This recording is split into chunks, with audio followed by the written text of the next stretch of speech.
Good people, I hope you guys are having a great Tuesday. I hope that you're enjoying this lovely weather we're having.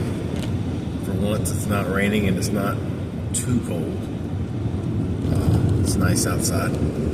I want to vent about wrestling real quick. I watched Monday Night Raw last night on Netflix. It's the second show on Netflix. So if you're here for the football talk, just skip to the next one. I'll be back later for a football video. But wrestling, I've been back into wrestling now. The night after Royal Rumble will be a year. Royal Rumble's coming up at the end of the month. So almost a year now. And I gotta say, the longer I've been into it, the less interested I am. I mean, I was really hooked from the get-go. Like, last year's WrestleMania 40, the setup was, it's just crazy, because you're coming out of this. The only reason I turned it on is because the whole Vince McMahon thing had just happened. And I'm like, what's going on over there? Let's go check and see how that looks right now. I'm interested. So I did, and I couldn't turn away from it. You had this whole Roman Reigns thing, bloodline thing happening with Cody Rhodes, and Cody Rhodes is trying to finish a story, and blah, blah, blah, blah, blah, blah, blah. I was hooked. I couldn't turn away. And I was a Cody crybaby. Now I regret every bit of that, because his title reign has been the worst I've ever seen in my entire life. But that's why I'm kind of doing this video, is because what I don't like about the Triple H era is, there's two sides of the coin. I get, they once you become a champion, you're never seen. You wrestle less. Cody's had like 6 title defenses since WrestleMania, maybe. None of them have been appealing. None of them have been great matches or great feuds. You can say the Kevin Owens rivalry is okay, but it was forced. I felt like it was forced. Like, it's just not. We've kind of been waiting for Randy Orton to come back, because everybody's waiting on him to turn on Cody, which I still think is going to happen. But I don't know. It's not. They've got this little storyline heating up right now, with Drew McIntyre, Seth. They've kind of got these guys that are like anti-Roman Reigns, and they're all like, I like that going on. That's got potential to be a story. Anything revolving around Roman Reigns is your real story. Everything else is just trash. Truth be told. Like, that's it. Everything else is just... None of these other storylines are just... None of these storylines are worth anything. The writers are awful. The creative team, I question the hell out of. Like, I just don't get it. And then once you win a title, you're never seen again. It's like, I'm anxious to see now what they do with Tiffany, because Tiffany just won the women's world title. Like, what are they going to do with her? You're not going to see her anymore? She was already... The thing is that she built herself up so tough that she's a great wrestler. She's on the mic, whatever.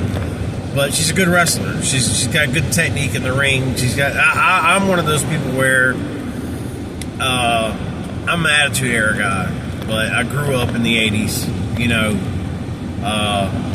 and I appreciate good ring performers. But with me, the mic is a big deal. You got to be able to work the mic.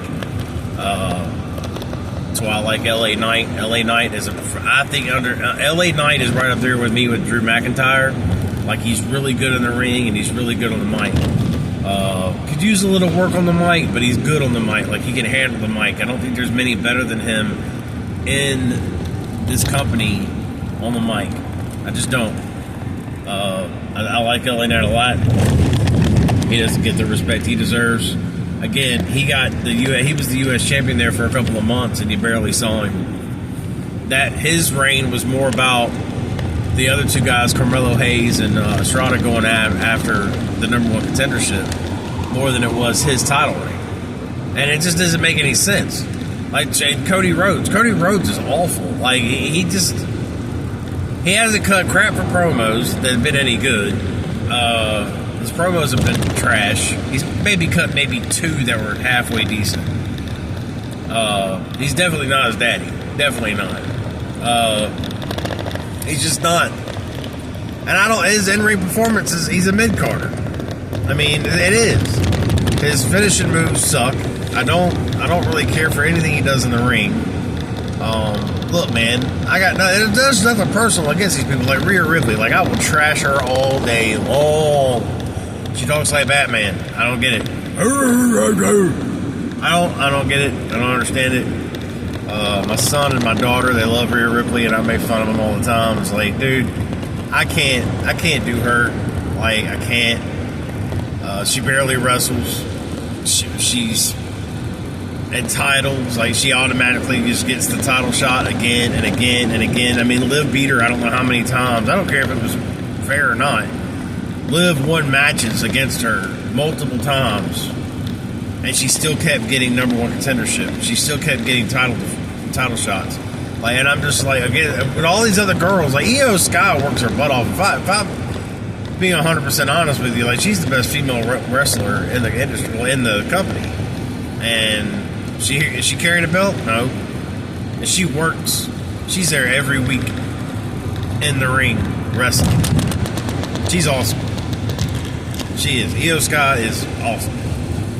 The workers don't get the hard workers in this company just don't. That's what I'm getting at in this video. Like, once you win a belt, you go away, and they have nothing for you. And that started back when Cody won the title, way back at WrestleMania.